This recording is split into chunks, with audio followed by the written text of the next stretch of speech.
Bonjour à toutes et à tous, on se retrouve aujourd'hui pour parler de la paracha de Bamidbar, puisque nous allons commencer le 4e livre de la Torah, le livre de Bamidbar, qui nous raconte en fait les pérégrinations des enfants d'Israël dans le désert. Et à ce propos, je voudrais partager avec vous un midrash du Yalkut Shimoni sur la paracha de Bamidbar qui dit quelque chose d'assez curieux. Il dit que lorsque Akadosh Baruch Hu descendit au mont Sinaï pour donner la Torah, eh bien, les enfants d'Israël aperçurent 22 myriades d'anges.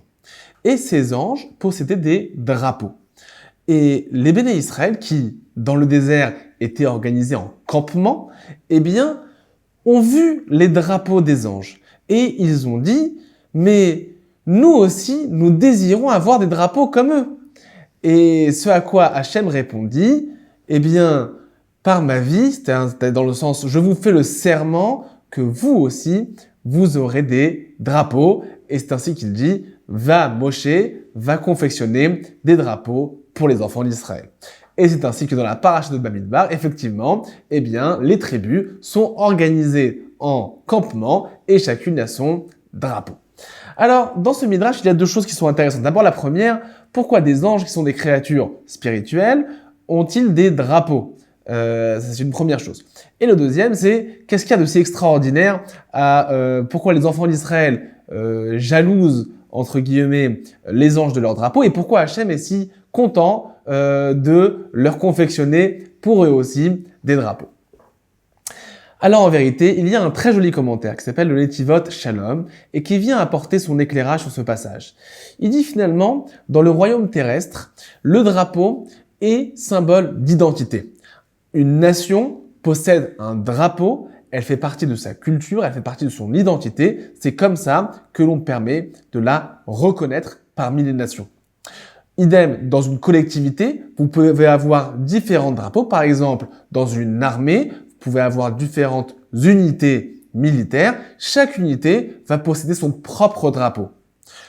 De la même manière, à l'échelle de l'individu, un individu peut être décoré de différentes décorations qui vont lui permettre de se distinguer, donc de construire une partie, encore une fois, de son identité. Sous-entendu que le drapeau est synonyme de rôle, est synonyme d'identité, est synonyme de vocation, est synonyme de « voilà, je suis moi, je ne suis pas quelqu'un d'autre ».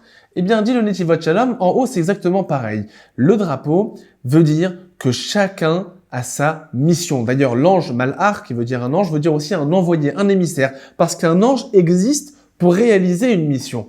Et donc, finalement, c'est comme ça qu'il explique le passage. Les anges, eux, avaient des drapeaux. Cela veut dire que les anges avaient une mission distincte, une identité particulière, quelque chose qui faisait que chaque ange était différent d'un autre. Pourquoi ? Parce que chaque ange possédait son drapeau, chaque ange possédait sa mission, chaque ange possédait sa vocation.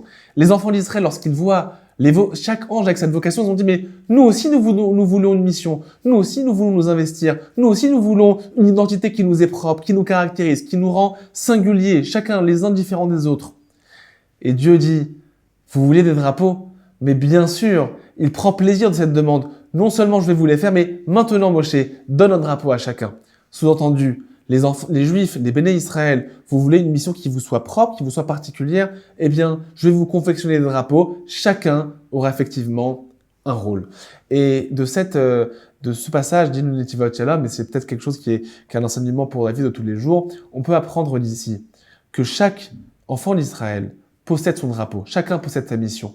Personne ne peut dire « je suis superflu dans le monde, j'ai été créé par hasard ». En vérité, si on est créé, c'est que l'on a un rôle, qu'on a une vocation. On ne peut pas jalouser le drapeau de son prochain parce que chacun possède le sien, chacun possède son rôle. Personne ne peut dire « je suis là et je n'ai rien à faire ». En vérité, chacun a son drapeau. Encore faut-il découvrir quel est-il, quelle est notre véritable vocation. Et conclut le Netivot Shalom, c'est les événements de la vie qui nous font découvrir notre véritable vocation pour pouvoir l'assumer et pour pouvoir montrer fièrement son drapeau. Shabbat Shalom.